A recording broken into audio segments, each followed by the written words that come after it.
just give me a moment.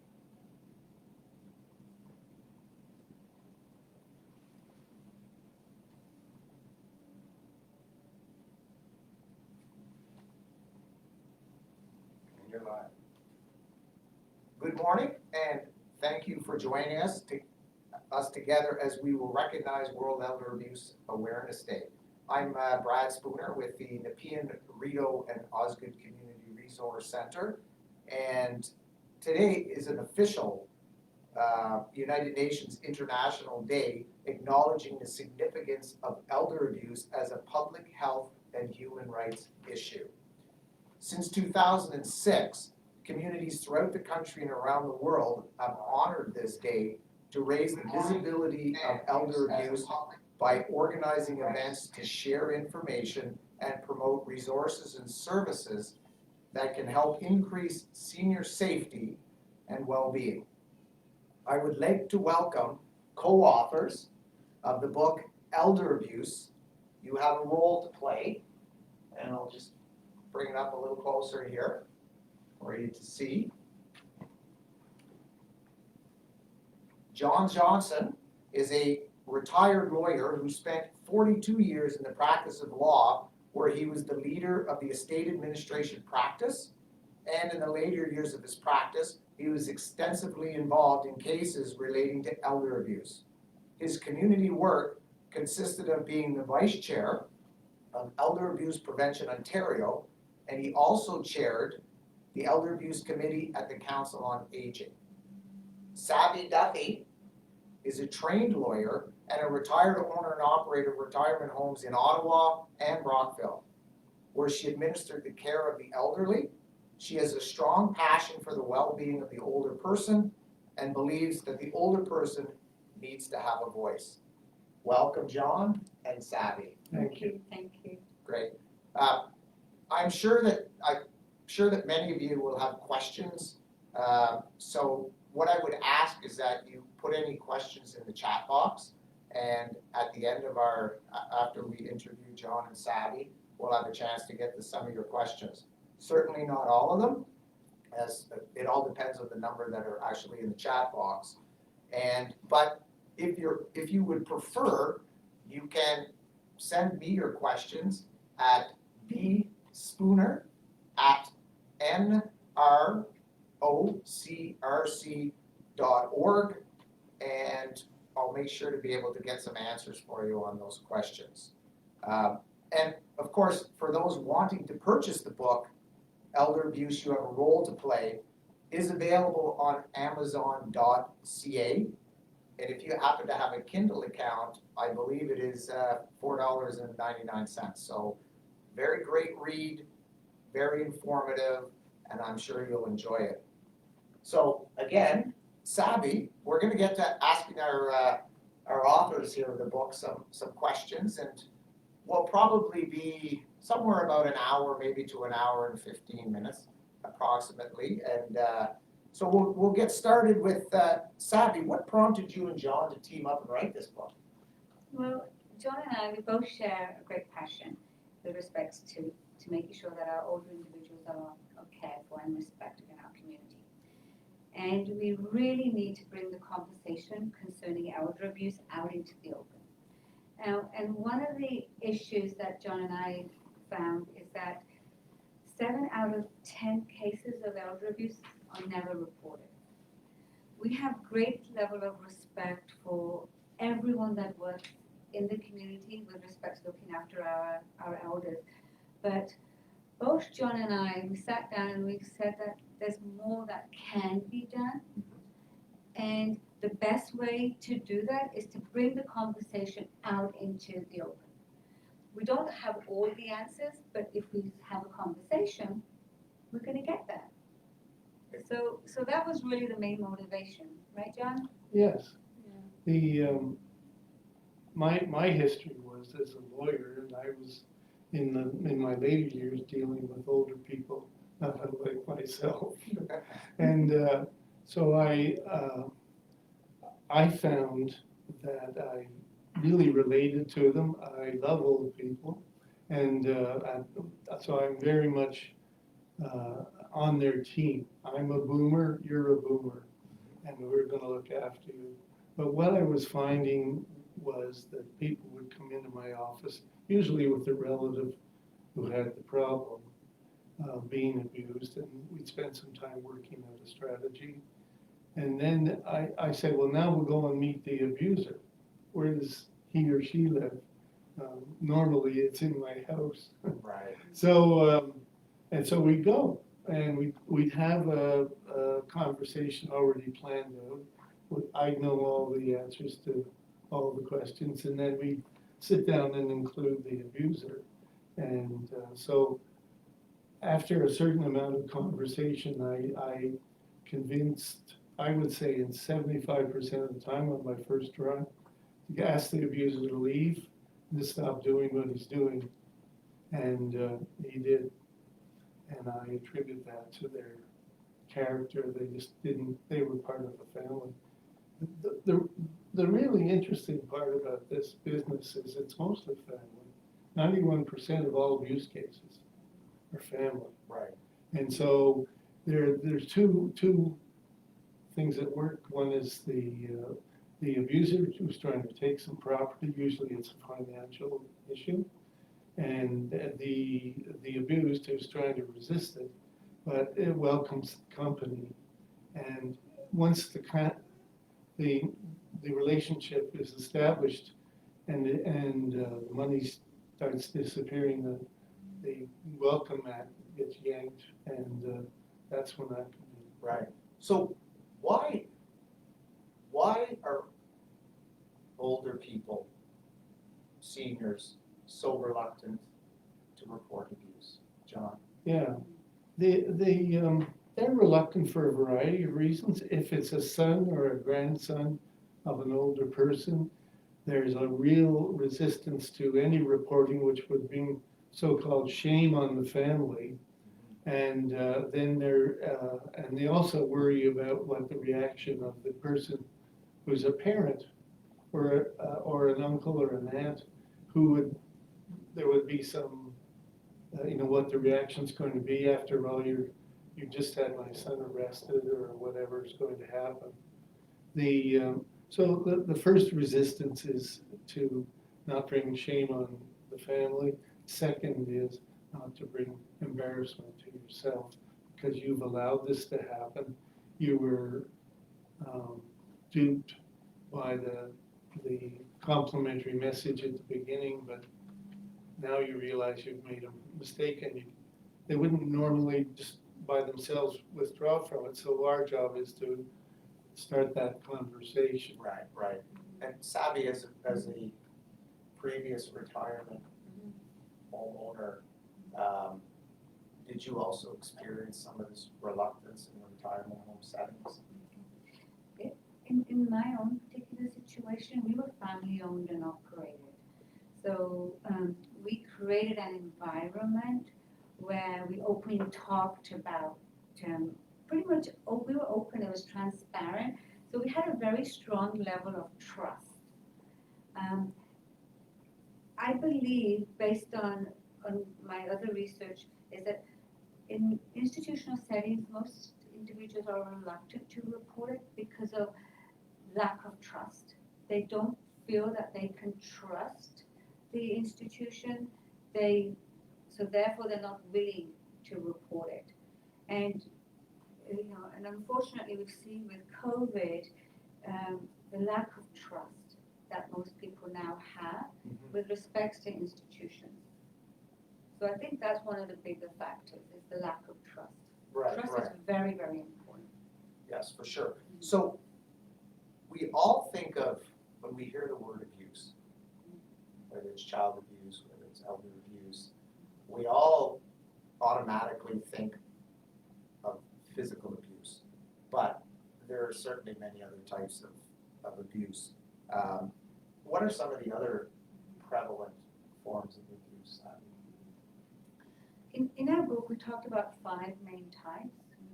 There was the physical, the financial, we talked about neglect, psychological, and we also talked about sexual abuse. So those were the 5 that we referred to. When you're dealing with especially neglect and psychological abuse, you'll be surprised how little people acknowledge that. Mhm. The other element, and having worked in an institution, is called something called institutionalized abuse. So institutionalized abuse is pretty much where an institution is failing to provide the care and support that that particular resident needs. They're neglecting their needs. They're they're not providing the daily things that they need. It's a great embarrassment that with COVID, we've actually had cases where residents passed away because of dehydration. Right. That's neglect. Absolutely. So I do have, John, I'll ask you for your input here in a second, but I pulled up some interesting stats from the Learning Network related to abuse in international settings, and I'll actually have to read these out. Based on the 2019 police reported data, 11% of seniors 65 to 89 who experienced violence in Canada were victimized in a nursing or retirement home. Women experiencing higher rates of violence, I think, they indicate it's primarily because women are living longer and there are more women in the institutional settings. 66% or 2/3 of those who experienced violence in nursing home retirement homes were women. Women in these settings were more likely to face sexual assault compared to men. So basically 20% of women, 5% men. And men in these settings were more likely to face physical assault compared to women. Do these stats sound accurate to you? Oh, definitely, they do, and unfortunately, well, all these things that you just talked about was happening already in institutional settings. Yes. All that's happened with COVID, all that we have done is we've just opened the lid, and here we are. So what you have just raised, Brad, is a reality, and it's something that we do need to address. But there's three things. But there in that area, in that question, I'd like to just dissect it a little bit deeper.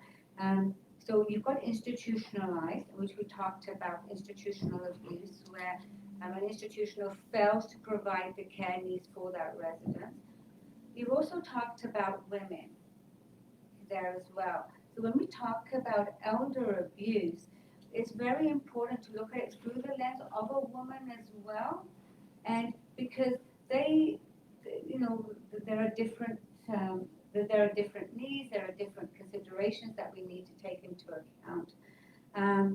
One thing that I would like to stress is that domestic violence and spousal violence does not end at a particular age. It does continue. Yes. You've also talked about sexual abuse. Sexual abuse does exist in our older generation, in our older community, but it is the abuse that most people do not recognize. They don't want to talk about it at all. It's, yes. And it's very, very hidden. So one of the items in our book, and the reason why we talk about let's have a conversation, if we can get out there and just have a conversation, it could just be a small conversation, but you don't know where that's going to lead. And then, when we were talking about why are people reluctant to report elder abuse, when you have a conversation, you're creating a beautiful platform. You're creating an element of trust. You're addressing shame, and you're also telling the individual that there's nothing to be embarrassed about. Right. Yes. You're okay. Yeah, the education and awareness aspect in combating elder abuse so critical, like just what you're doing here with your book, Elder Abuse, You Have a Role to Play. Again, folks, is available on Amazon.ca. But just being able to get the awareness out into the community and have resources available for people to call. That was that's one of the primary issues, is that people may want to speak up, they may want to say something, but they don't know who to call. And John, I know you are chomping at the bit to comment on this, so yeah, please go ahead. Well, you have to, when you're dealing with the abuse cases and someone comes to you with a story that they're stealing grandma's money at the home, you have to go to the home to verify the story. Usually that's not possible. Usually there's an element of incompetence or trickery or something. No, oh no, she said I had to get charged extra because she washed my hair or something like that. And so what your job then is the opposite of the same as the retirement home, but bringing it to their attention in a way that we can resolve the problem. They don't allow their employees to steal from their residents, and so they have to take care of that. And that's usually a loss of job for somebody, but they verify it. And then you get the kind of thing that you're seeing now is the job pays so little, there's a loud hoo-ha about why they need to steal from the patients. Right. Well, so there's you're seeing the result of that now by greater exposure. But I used to have to do that, and then I had other problems where they weren't stealing money, they were beating up on the patients to get them to sign papers over to them, like a power of attorney. Right, okay. Or even just give them the number for their bank card. And so that things like that are a problem, and it leads to philosophical disputes about privacy rights. Right. Now there is mandatory reporting in retirement homes and long-term care facilities, but there is not in the general public. So could you maybe expand, Sabby, a little bit about the retirement home regulatory authority and the long-term action plan? Yes, so when you are in a long-term care setting or a retirement home, if there is signs of abuse, there is a mandatory requirement upon you in order to report it. So for the Retirement Homes Regulatory Authority, the number, if I could say it out, it's 1-855-275-7472. So if you're in a retirement home and you see abuse, there is a duty upon you to report it. In the long-term care setting, the same obligation applies upon you, and the number for that is 1-866-434-0144. I'm a big proponent for mandatory reporting in an institutional setting, because there has to be an element of accountability, and you have to understand that I run a family-owned and operated retirement home, so there was that strong element of trust. But others may not feel like that, especially in a large setting, in an institution that's owned by large individuals, by large corporations. So I think this is a very, very good path and a very good device in order to protect our older individuals. But somebody has to report it. Somebody has to report it. Absolutely, yes, And absolutely. the patient or resident, depending, is not always in a position to report. That's the hiccup. Yeah. And so it's somebody who's in the next bed, it's the nurse down the hall, it's the doctor who comes calling and sees the patient with bruises. Or it's just, I looked after this old fella. I took him under my wing and checked on him every now and then, but I get reports of him sitting outside the elevator in the long-term care center, Right, right, and he wasn't watching the birds. right, So he was creating problems, but they allowed me to get him straightened out and put him back in his room and tell him he couldn't go there. And so we worked together and cooperated with. Sure. And that was actually before they started this mandatory reporting, so sometimes you can just work it out. My guy was compliant, he just thought it was funny. Right, right, right. Well, here at NROC, we have the Elder Abuse Response and Referral Service, which is unique to the city, unique here in Ottawa. We're the only organization that actually provides that specific support. And we have received calls here from people external to the retirement homes who are aware of abuse that's taken place in the retirement home, and we get asked that question. So we do, we redirect people to, because we're responsible for reporting it. If we're told about it, we have to report it to the same regulatory authorities that an individual would use. So that, it's not new to us here, but for folks listening in, the numbers that Sabby has provided you are certainly, the numbers to call if you know somebody who's experiencing abuse in a retirement home or long-term care setting. So, John, I've asked you this question before, and I'm gonna ask it again because I think it's a benefit to our listeners.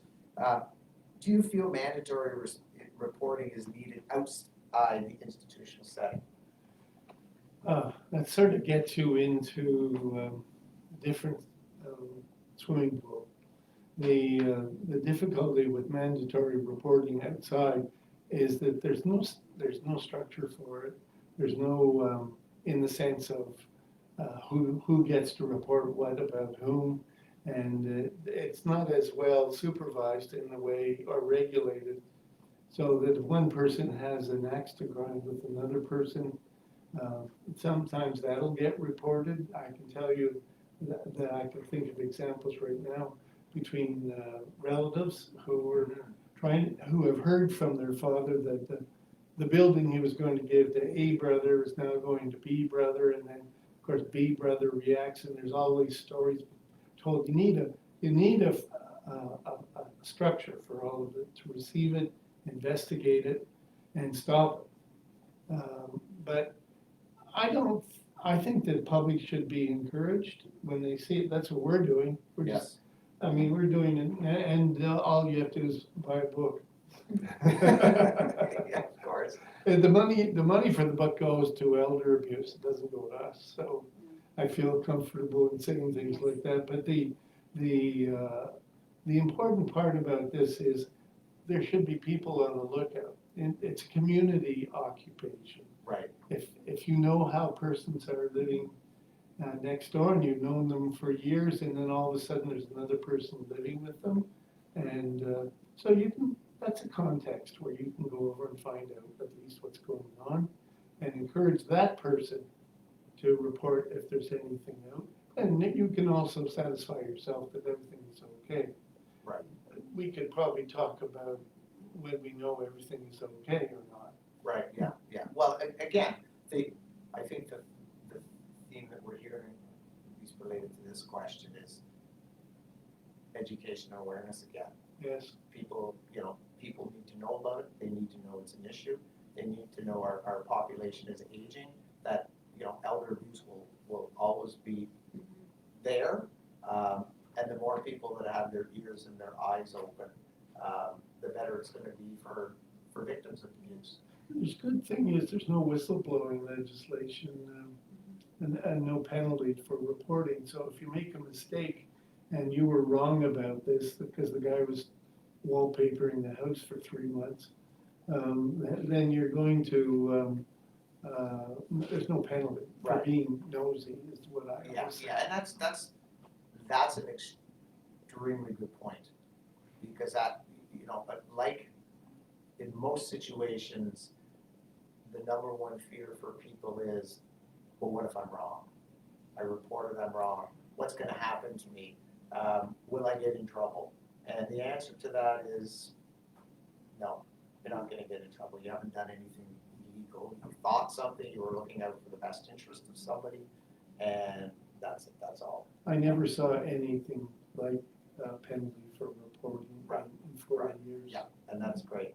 So Sabby, let's give you the closing comments on this question. One of the key things is education and awareness, and one of the other things is that we've got to create a platform for everyone to have a conversation. Elder abuse is seen as a taboo subject. I mean, when I sold my retirement home, I used to talk about older issues all the time. I mean, that was my life ever since I was 28, raised my kids in a retirement home. It was fantastic.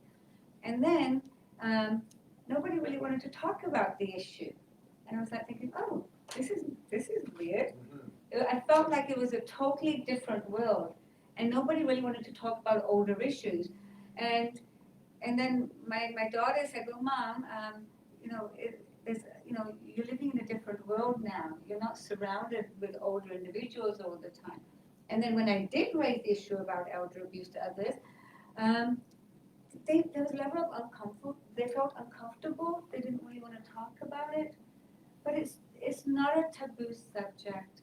The more you talk about it, the more you converse, you are providing education and awareness. 100% correct. It's really important. For sure. So, Sabby, in the book, you mentioned that elder abuse is often not identified until it's far too late in the cycle. And I imagine many times this is because the abuse is less than obvious. Big time. Between yourself and John, could you give us a couple of examples that are related to this particular observation? I think one of them is actually, it's not an example that I gave in the book, but I had a friend whose brother was living with the mother, and my friend comes into the gym and she goes, she looks so distraught. I said, what's wrong? She says, my brother's taken everything that my mom had, so now I really can't come to gym classes anymore because I have to help Mom. I'm going to be moving in with her. And I said, have you reported it to anybody, or are you going, this is important? She goes, no, this is something that I have to handle. But the issue here was the money had all gone. It disappeared. And in order to help Mom, she was going to give up her rented accommodation and move in with Mom so that she could help cover the cost. Right. So it happens, and it's too late. Yes. And this was in a family setting. She didn't know that this was happening. She only found about it afterwards. Right. John, you had lots of questions. You had John, lots of examples. I was going to say, you know, with your experience, you could probably come up with a few examples. More than a few. The kinds of things that happen sometimes are quite innocent. I mean, not every person who wants to do caregiving for a parent is an abuser. I mean, that's at one end of the complete spectrum. It's usually enough, unless it was planned, and you can usually pick those candidates. I could do a character sketch of the ones where the plan going in is to steal the money. But I would say in 90% of caregiving situations, there's a well-intentioned person going in and looking after an older person. And they really want to do this. They have the time, they have the energy. They don't need any money, but they get in there and it's a challenge because there's so much work to do. They're worn out. So then the problem is something quite different. It's psychological abuse. They're not looking for the money. Maybe it'd be nice if they had it, given the amount of time and energy they're putting in gratis. But what happens is they wear out. They have a burnout situation, and they should be reporting themselves or seeking help for that, because there's lots available. Like I said, we think the social system is really quite good in this country. But the problem is these people go from one side of the borderline to the other, and then you get comments like there's one story in the book of this daughter who was left looking after her father. I mean, he wasn't completely helpless. He had still lots of capacity. Mm-hmm. And she said, why can't you die like other people, old people? And that's the kind of cruelty. And Yes. He was crushed because he was trying to help his daughter at the same time. Yep. And so the issue is then one of how do we deal with that situation? Well, we began to get in fear of his safety. So he went to the doctor and he was fearful. And his child had never betrayed any of these things, but the doctor picked up on it, told the daughter to sit out in the waiting room. Right. Because they love to come in and do the whole conversation for all of the people present about father's care and what martyrs they are and get into it like that. He said, just go outside. And he talked to the father, and he was just depressed. He said, I'm so sad I raised a child like this. I don't know what to do about it. I can't deal with it anymore. What she daily bombardment about getting rid of me and putting me in an institution. And so what happened is I just got the public guardian to take over to protect them. Right. They moved the daughter out instantly. They had no trouble doing that, getting a temporary protection order. For sure, yeah. And he was not troubled by her again. He was saddened he didn't see her again before he died.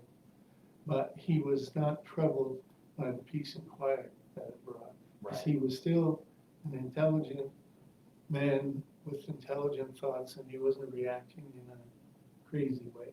He was just looking after his daughter and his own interests. So, Right. I mean, not everybody's out there to get somebody. Sometimes it's just a matter of what can I do to stop this from happening. Yes, yeah, no, those are great examples, as you say, there's a few really good examples in the book that John and Sabby have co-authored together. So, Sabby, let me ask you about elder abuse and culture.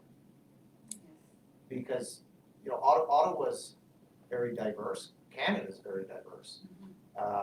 And there's multiple, like the viewpoint in different cultures is very different when it comes to how the treatment of the older person or simply how they view abuse in different cultures. So can you sort of speak to that a little bit in your experience with that? Well, today we're celebrating elder abuse awareness worldwide. So that in itself clearly states to everyone that elder abuse is a global problem. It's not just a Western issue. And one of the key things about looking at elder abuse is that we need to look at it and take into account the lens of the culture. It's very important. One of the issues with elder abuse is the definition. Like, for example, in my culture, in the Asian culture, if there's physical abuse and financial abuse, we all know what that is. Mm-hmm. It's easy to define. But with respects to verbal, like I may talk and say something, and my aunt may say something back, and somebody from a Western community may say, "Wow, that was not nice. That was kind of that's like a definition. That's like abuse." Whereas in our culture, it's like, no, we're just talking back. We're just saying what we, it's not abuse that I like at all. The other thing is, for example, in a Western community, it's very individualized, whereas it's the concept of the family and respect is very more prominent. Again, I'll take my example of my culture is more prominent. So, for example, my daughters may say, look, Mom, you need to do this, you need to do that. They get more involved in my life than maybe in a Western culture. And somebody from a Western community may say, oh, wow, you're being controlled. You're doing this. Whereas on the other hand, not really. It's just that the boundaries are a little different. Right, You know. yes. The other key thing is, and we've done some more research on this, but one of the other key things is that in our culture we have this respect for the older person, but it's very important to remember this. Just because there's respect, it does not mean that elder abuse does not happen. Yeah. Very, very important to remember. Absolutely. You know. Absolutely. And John, what would be some next steps we can take around the education and awareness piece as it comes to within various cultures? We believe that the education should really start at an earlier point in time than when the person is actually in a singular situation, like as a widow or a widower, and that there should be like school for everybody. And it doesn't have to take the formal vision of a school, but I see public television series that could talk about these things, doing basically what we do, or trying to do. But these, I see that there are three generations that need to be working together. There's the elder person who needs some looking after, but not completely. And there's the children of those elder people who are the middle people, more my age. And then there's my children who are going to have to learn how to look after me, and which I see as a coming challenge. But the important thing is that it's all out on the table. These are the things you need to think about. And when Grandpa's grumpy, it doesn't necessarily mean anything other than he didn't like the porridge he ate that morning. You know, so it's part of an ageist attitude that we have to eliminate. We've got to train that out of the whole public and the whole community. So what is ageism? It's I don't think ageism is a word that I have heard very often. And what is it? What does it mean? We haven't heard of it very often because we're part of it. Yeah, It's imbued in our spirit, jokes about old people, creaky people, nasty people, grumpy people. Yeah. And all of those things, which they probably could be conceivably seen to be true, but you have to, there are jokes about it. Like people with, the one I know for sure because it was told to me by a nurse, was her doctor was a gerontologist type, and this woman came in, she said she was a beautiful woman, and I'm not going to say for her age because women are beautiful at all ages, but she had barnacles, like they were brown spots, age spots. Right. Yeah. And she thought that, when she wore a bathing suit, they looked odd. And he just dismissed her and said, those are just barnacles. You can live with those. Sail on. Sail on. Right. So that's the kind of idiocy that we need to eliminate. Stop making fun of older people. Yeah. But start respecting their intelligence. They didn't get there on a single bus trip. They had a whole life to live to get where they are, and they can provide advice. There's still lots of them working in their jobs at say age 75 and still doing a good job. I just read a story about our Justice of the Supreme Court is retiring at 75. She's completely with it, and she's a brilliant jurist. But it may be time for her to, it's the law that she has to retire at 75. Right. But when there are no laws and people work too long, it creates problems because you get stuff like, they're just taking up the job of a younger person. like there's a way you could do the job the way they do it. Right. And so get all this stuff, I'll call it crap, out on the table, get rid of it, talk about it, start the conversation, and have that as an ongoing dialogue. We incorporated a nonprofit corporation it's called BridgeGen Canada. And it's intended to represent the bridging of the group. So that's our basic mission statement. Yeah, it's just a bridge to Yeah. generations. You would have a webpage for Yeah, that? we do. And what's the address of that?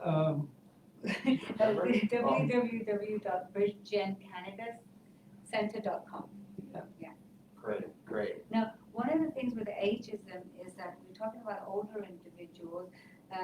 With our nonprofit organization, by bridging the generations together, we are respecting every age group. Ageism is also related to, like, we talk about millennials and we talk about younger individuals.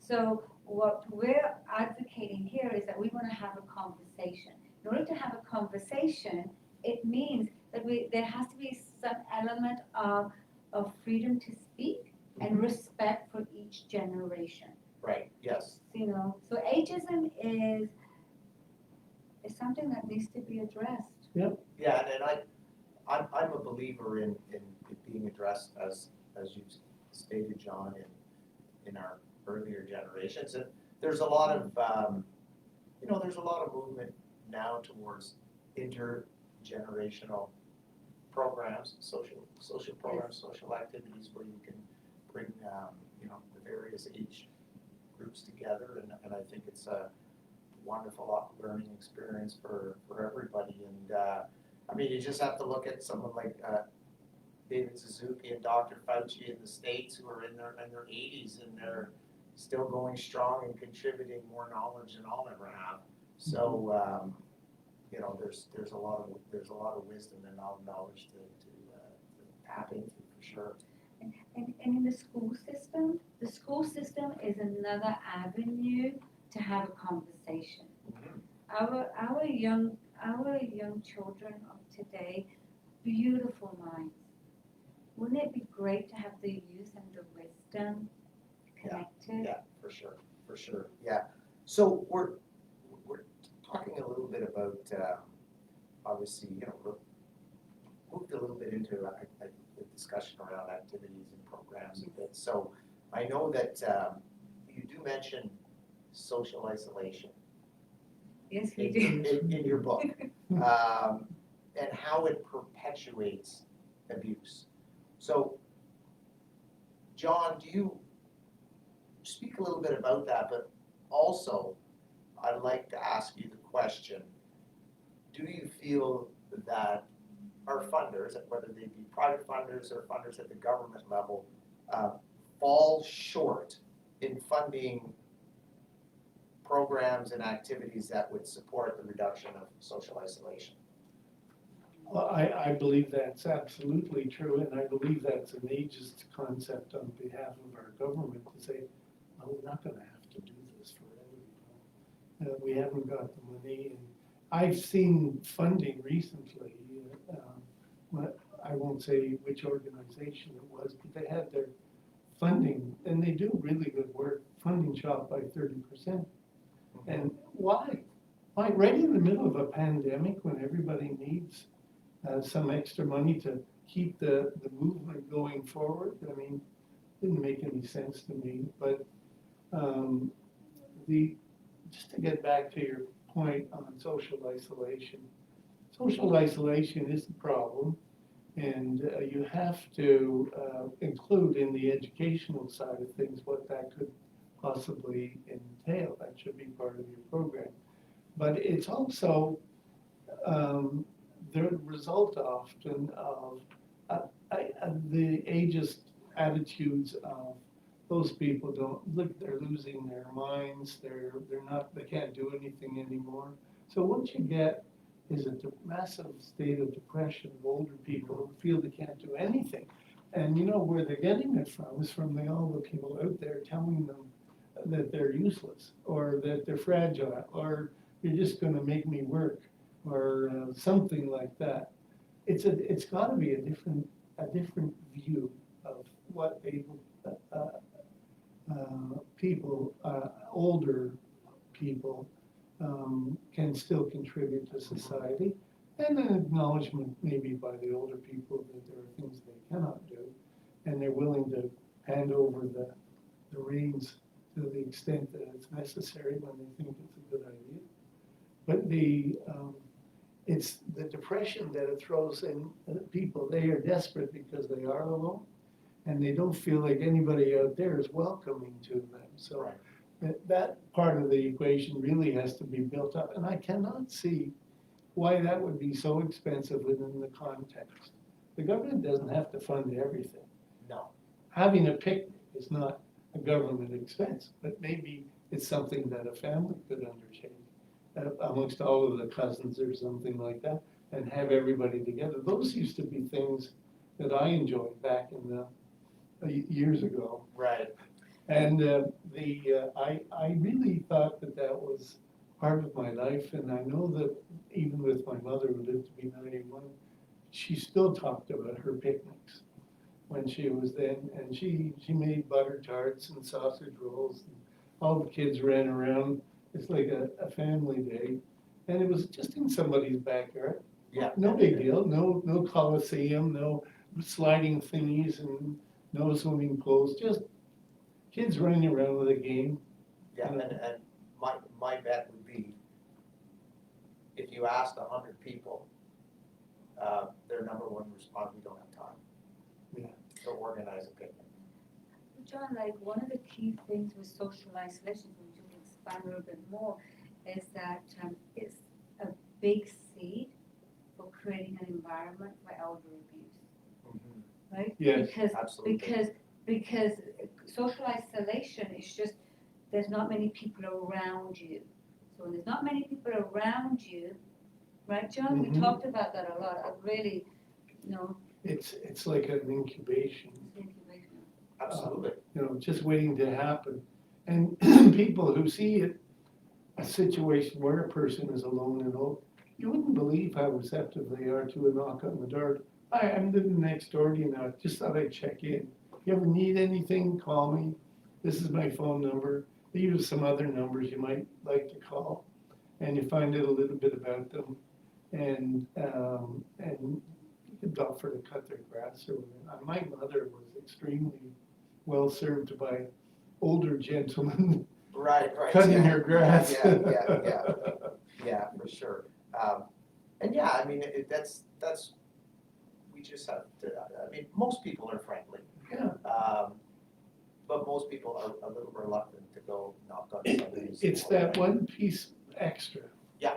And what I would say to you is you can figure it out for yourself when you walk into a house if someone is being neglected, because it's simply not being looked after. There's dirt and smell, and you say, well, you know what? They have a service that comes and helps you do these things. Why don't they arrange for that? And it'll be on me. Don't worry about it. Right, yeah. And so they can get them started, and enhance their ability to have entertainment, have people come over, enhance their ability to get some new clothing, enhance their ability to clean themselves up, get themselves the right prescription by offering to drive them to the doctor. All of those things, just little things like that, but you can tell when someone is depressed. You can see that in For their sure. eyes. They don't want to talk to you. And you can't force people to talk to you, but you can keep an eye on them, because that by itself is an act of social isolation born out of depression. Absolutely, yeah. So it's not poking your nose a little bit, but you don't have to do the whole street. Do your next door neighbor. Right, yeah, You for know? sure. No, great points on that. And what specific actions should someone take if they notice abuse or are being abused themselves? Like, I know, we've talked a lot about this right now, but specifically, what is it that people can do if they suspect there's abuse or if they're being being abused themselves. Well, you wanna do it, or I'll do it? You do it. I'll do it, yeah. It's, when they suspect abuse, they should at least tell a member of the family that this is something strange happening. Maybe not the parent of the person who's in your face, but someone else in the family. Say, look, our brother Charlie's kid's over here all the time now, and I think there's a problem. Can you meet me down at the shopping center, and we'll have a cup of coffee and see what we can do from there? And then that's when as a lawyer, I used to get my clients, not hanging around shopping centers, but I used to get my clients to bring in their abused relative, and I would recognize it almost immediately. And there's a number of questions you can ask. There's in fact, there's a new index developed by doctors to 6 questions you ask your Right. clients, called Easy Index, I think. And it only takes 2 minutes. To ask the questions Yeah. that No, are on just to it. go Yeah. through that exercise. And the doctors swear by it, and Yeah. so I kept those things in my drawer. You can get them off the internet, Right, right. and that's their whole purpose, is to make sure people can see that it's a simple process. But if you see it, then you have something to move forward to. And then when someone would come into my office with that problem, I would just formulate a strategy that could work. Like, is the problem money? Right? Is he taking your money? Yes. Well, why is he? How's he getting your money? Well, I gave him my card. I said, well, that's a fix. You can do that one really easy. I'll get your sister to take you to the bank and get you a new bank card. Right, yes. I said, I may not be able to solve the problem about what happened to the money going out the door. And almost universal reaction is, look, just get him to stop. I don't want to chase after that kid. He doesn't have any money. If he took it, he spent it. So let's just get him out of the house and make him stop bothering me. And those are 2 very straightforward things Right, to do. right. And obviously, I think the most prevalent form of abuse, would you say, is financial abuse? So It's it's most the guiding light motivating. for all abusers. Yeah, yeah, for sure. Just to add more on what John said, there's a lot of fear in terms of wanting to report abuse, but it takes a lot of courage. Mm. And we do have it in ourselves to do that because, like, to the older person, this is your life. Your life is very valuable, it's very important, and it's important, and as we said in the book, you have a role to play in order to help address elder abuse, to speak out. The other thing is that, for example, with John being in the legal field, there's solicitor-client privilege. You have the freedom to talk to lawyers freely. Mhm. It's not going to get spoken, it's not going to be told to anyone. Talk in confidence. You talked about the number that you could call. And then there's also the seniors line as well, That's which right. is 1-866-299-1011. So there is help out there. You just have to have the courage. I think the message we'd like to send to you is that it will be okay. There is help out there. There are people that do want to help. To the community, to our doctors, to our lawyers, to our banks, to everyone that's involved in looking after an older person, you have a role to play. Mhm. It only takes a minute second to ask a question. How are you doing? How are you feeling today? And that's, yes, yeah. And again, having you here, having you speak about this, speak about your book, is, again, information sharing. It's getting the word out there. And the folks that are listening today, now have more information and are more encouraged to, hopefully more encouraged to, to make a difference.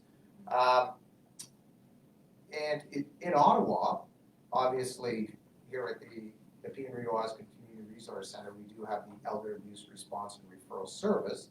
So if you do suspect there's abuse or you are being abused yourself,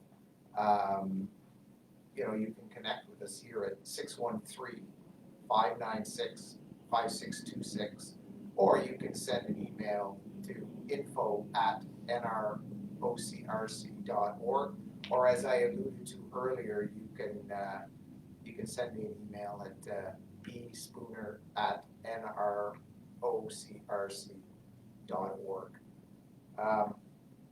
So how does somebody go about getting the book? I know I said it, but there's probably, are there other ways? Are you doing a raffle, an airplane drop of all of these books Well, somewhere along the way, or? Well, I think in light of COVID, we haven't really done anything like that. The easiest way really is Amazon.ca. It's on Amazon. Yeah, and since the money is just filtered through to the cause, there's no charitable receipts. We're not a charity in that sense. Right. Because well, frankly, I didn't want to do all the paperwork. And so we said, well, the best way to do that is just to have all the money that comes in after you pay for the books. Right. The people who like paperbacks I think the cost is $19.95. And the people who can do Kindle, it's only $4.95. Yeah. And Apple provides you with the Kindle app and for free, so you can be Kindleized. Right. So I know computer expert, but I did this whole process because I knew I'd have to explain it, and it worked. I carry now my book around in my cell phone. Right, That's what Kindle does. that's great, and I have a Kindle at home myself, and I just went on and, the book appeared, so it is relatively Yeah. easy. I just want to assure people, we're not going to disappear. This is our cause, and Yes, yeah, and the money's not for us. We can make sure it gets to the right places in different groups, like your group, for example. right. No, and it's, you know, it's reassuring, and I know I've said this to you both before, your passion, your enthusiasm, and your desire to speak about this, and encourage people to play a role. I mean, that's what your book is. You have a role to play. So, if you see it, recognize, and you can do something about it. And we've spoken about various resources that you can connect with to do that. So, Brad, I just want to share just something that I raised pretty much my kids' children through the while I was running the retirement home, and honestly, I never read a self-help book during the time I was running a retirement home, because the level of advice and support and the wisdom was just amazing. So really, our older individuals are such a fun group of individuals. They are full of wisdom. Just take a moment today, go visit grandma or your favorite aunt, have a nice cup of tea, and just say, tell us a little bit about yourself, and you'll be amazed how beautiful the hour will be. Absolutely, Yeah. absolutely. As beautiful as this hour that we've had to spend with the both of you. So wonderful. So I'm just I was kind of keeping an eye on the chat box to see if there was any specific questions that have come in. There's been a few comments, and I noticed somebody mentioned that 7 out of 10 cases of elder abuse don't get spoken about, and I'm That's assuming true. that comes from the Council on Aging. So that's a That's true. very high percentage, and it's certainly isn't aligned with with everything that I know, what I've read, what people have said, that it is certainly underreported, and what we're doing here today is it's just a very small step in trying to make a difference. If we could move that to 4 people reporting out of 10, that's 100,000 Canadian abused persons. What a difference. Absolutely. I'd like to see it all done, but I'm not crazy. No. But we slowly work, Gives you something we to slowly work work for, towards. right? Absolutely, absolutely. And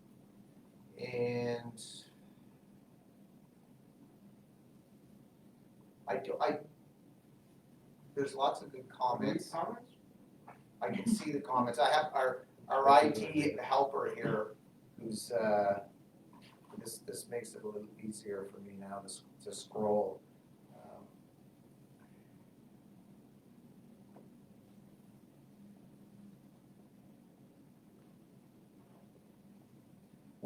There's been some great, there's some really good comments that have been directed to both of you about, writing a book and your willingness to, to get out and make it a, to talk about it and speak about it and encourage others to take action. So based on what I'm reading, there are no other specific questions. But as I said before, if you do have any questions and you didn't want to bring them on an open forum like this, you can send them to bspooner@NROCRC, and I can, redirect them to John or Sabby, or if I happen to know the answer, I can respond to it. And Well, Brad, the more conversations we get going, the happier we'll be. So Yeah. please email. yeah, for sure. Because it's the conversation. It's the conversation. Yeah, definitely. Okay, well, I'd like to thank everybody for joining us this morning, and of course, thank you to John and thank you to Sabby for taking the time as we recognize World Elder Abuse Awareness Day, which is a recognized day on June 15th it's an annual recognition day. So enjoy the rest of your day and take care. Thank you. Thank you. Thank you.